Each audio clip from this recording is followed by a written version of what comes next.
Greetings from the United States, and thank you for the opportunity to address your conference.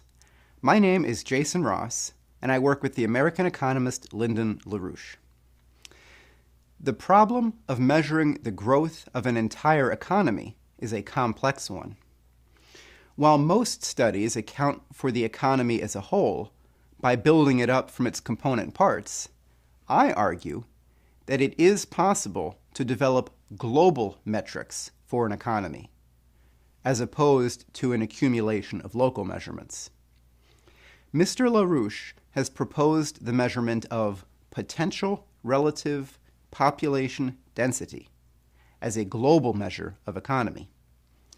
This concept can be used in policy making to weigh the relative value of different economic options. Today, I would like to briefly explain this measure and give an example of its application. First, the human species differs fundamentally from any purely animal species. The difference is in our ability to change our relationship to nature from one generation to the next. This change is achieved by the mind's ability to make discoveries of the physical principles of the universe. One measurable result of this ability is the population density of societies and the potential population density, which can be estimated. Animals do not change the number of their species that can live per hectare of land, but mankind does by introducing new technologies of agriculture, by the use of first fire and other power supply, by discoveries in microbiology and health, by higher discoveries of the process of life itself, etc. This chart of world human population shows an overall upward trend. No chart of population of a single animal or plant species looks like this.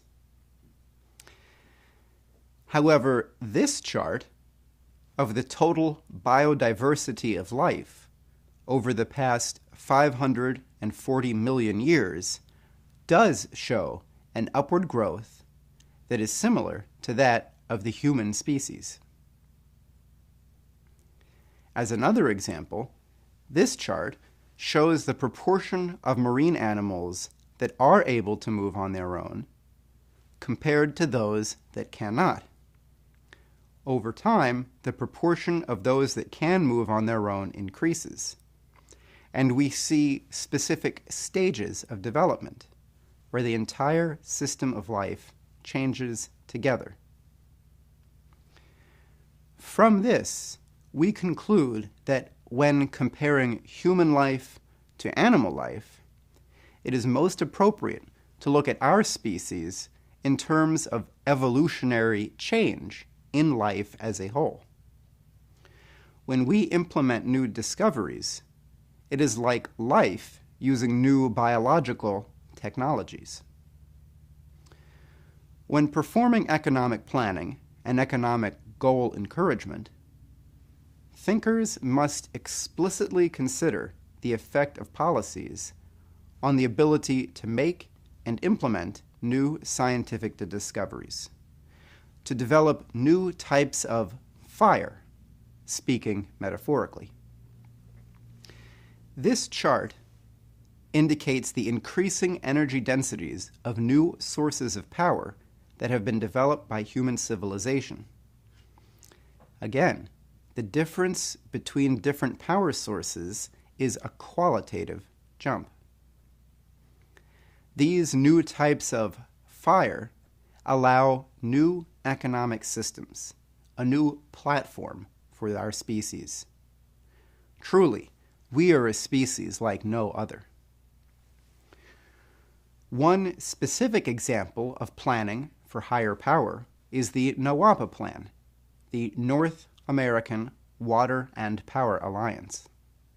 This is a proposal to move roughly 20% of the runoff water of several rivers in Canada and Alaska and bring it down to the dry southwestern United States and Mexico, producing around 20 gigawatts of electricity, and increasing irrigated land by up to hundreds of percent in some states of the USA.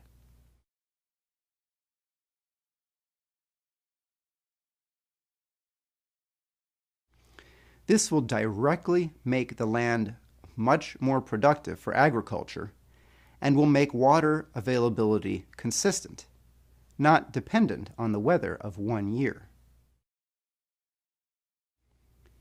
This program, NAWAPA, is an excellent example of mankind's ability to transform his relationship to nature and bring the power of the creative mind to agriculture.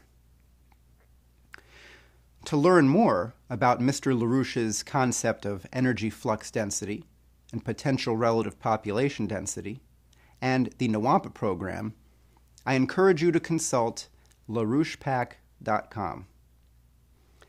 I appreciate the opportunity to participate with you. Thank you for your kind attention, and I wish the best success to your conference.